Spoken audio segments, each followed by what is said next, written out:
Stres di tempat kerja adalah respon seseorang saat tuntutan pekerjaannya tidak sesuai atau melebihi pengetahuan, kemampuan, ataupun resources yang ia miliki. Ada gap yang belum dipenuhi di situ. Nah, respon terhadap stresor tadi bisa secara fisik maupun emosi.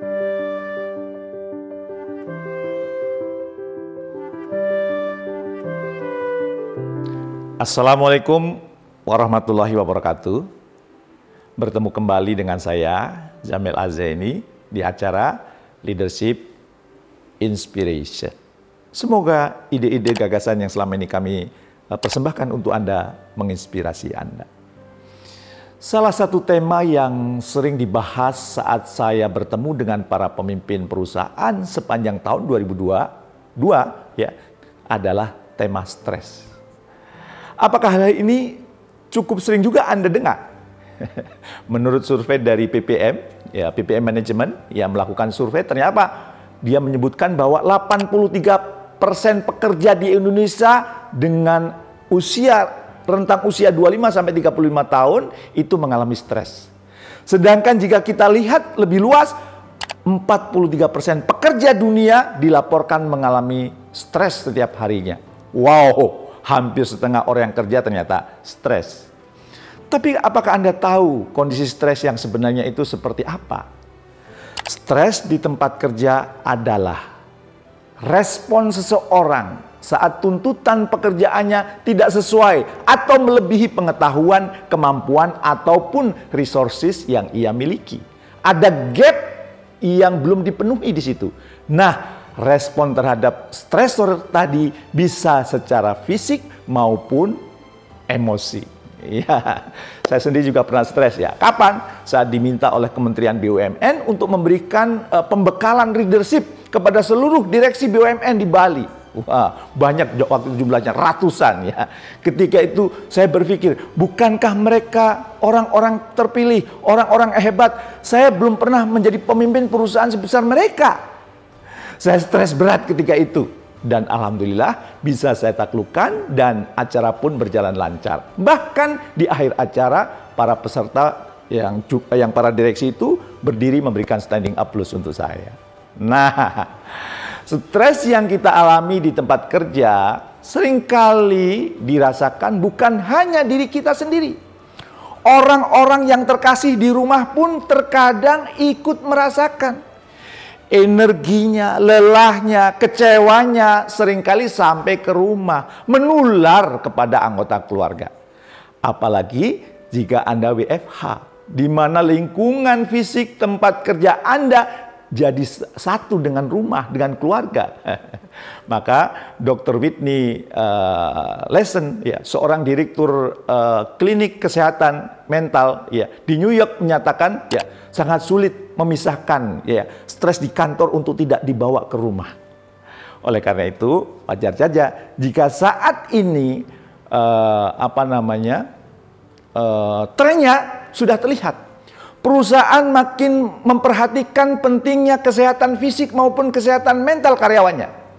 Pandemi telah mengajarkan kepada kita betapa pentingnya kesehatan harus dijaga. Kesehatan fisik dan juga mental. Untuk Anda yang sedang mengalami stres di sesi kita kali ini, saya akan sharing ke Anda langkah-langkah apa yang bisa kemudian kita lakukan yang itu secara ilmiah terbukti dan itu bisa membantu meringankan Anda untuk tidak stres. Mau ikut lakukan? Iya, kalau Anda lagi stres, pertama lakukan apa? Kenali dan atasi stresornya. Stresor merupakan hal-hal apa saja yang membuat Anda stres. Sifatnya bisa negatif, bisa juga positif. Tapi kalau positif tentu membuat Anda jauh lebih baik lagi. Nah, yang akan saya bahas itu adalah stresor yang dampaknya negatif terhadap kehidupan Anda.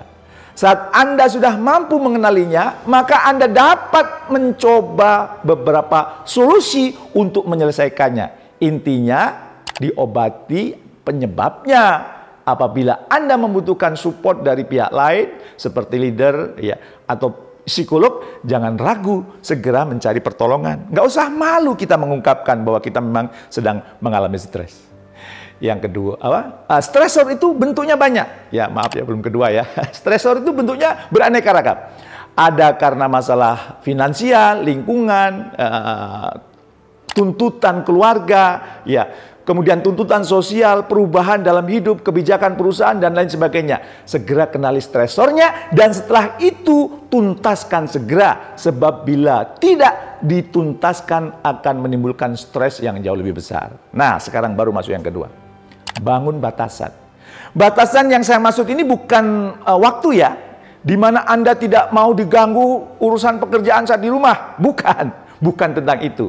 Urusan waktu bekerja, sekarang Anda perlu fleksibel, eranya sekarang, tidak boleh kaku. Nah, batasan yang saya maksud adalah itu dapat berupa fisik maupun psikologis.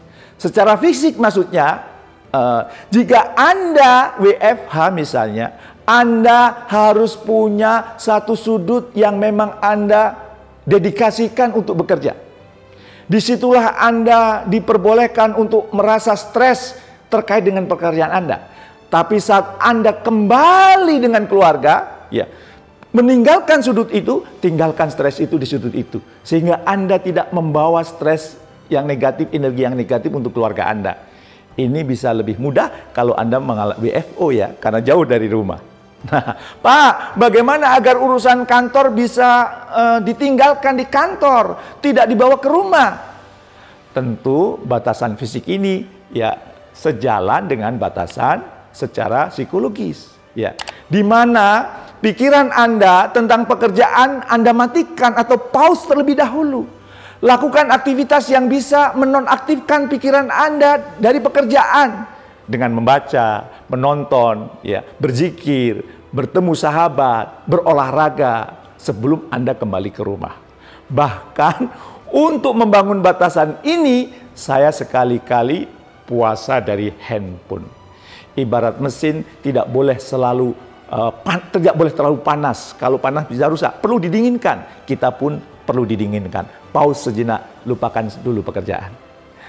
Lakukan strategi yang ketiga, lakukan strategi relaksasi. Ya, relaksasi di sini ya tidak mesti ke Bali untuk healing ya, tidak perlu ke Eropa.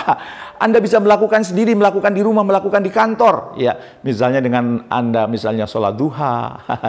Nah, buat sujud Anda lebih lama. Menurut hasil riset dari National Health University di Amerika Serikat, ternyata sujud dalam sholat kalau ditinjau dari sisi medis itu ternyata memberikan efek yang luar biasa ya bagi anatomi tubuh manusia, menyehatkan ya, khususnya bagi otak. Posisi sujud membuat dahi, hidung, ya, telapak itu lebih rendah dibandingkan yang lainnya, dan ternyata dengan demikian Anda mendapatkan pasokan darah yang kaya oksigen serta zat nutrisi yang sangat dibutuhkan. Pada akhirnya pasokan itu memicu kerja sel-sel otak, dan penelitian tersebut mengatakan bahwa kemudian orang yang melakukan ini itu akan menyehatkan kalau dilakukan secara khusyuk, itu mengurangi kecemasan, mengurangi stres. Nah, selain sholat, kalau Anda mencoba strategi meditasi, ya Anda bisa dilakukan dengan cara yang macam-macam. Ya, kalau saya melakukannya dengan mindful breathing. Jadi saya hirup udara, kemudian saya lepaskan. Dan ketika udara masuk itu kita rasakan. Kerasa ya, dengan pernapasan bayi, perutnya menggelembung, kemudian kita lepaskan. Dan kemudian supaya lebih khusyuk lagi, begitu tarik napas saya menyebut, ya Allah. Dan begitu melepaskannya, Alhamdulillah. Tarik lagi, ya Allah. Alhamdulillah. Dan begitu kemudian mengucapkan Alhamdulillah, bayangkan kenikmatan-kenikmatan, bayangkan kebaikan-kebaikan yang telah kita terima, baik dari Yang Maha Kuasa maupun dari orang-orang sekitar kita. Lakukan itu sekitar 5 menit. Menghirup, lepas. Bagi Anda yang beragama Islam, ya Allah, Alhamdulillah. Itu rasakan dampaknya dan insya Allah itu akan terjadi relaksasi. Bila Anda melakukan 3 langkah ini, insya Allah stres dalam diri Anda akan hilang perlahan-lahan. Tetaplah menjadi pemimpin yang benar-benar memimpin dengan terus melatih mengatasi stres dalam hidup kita. Sukses mulia untuk kita semua.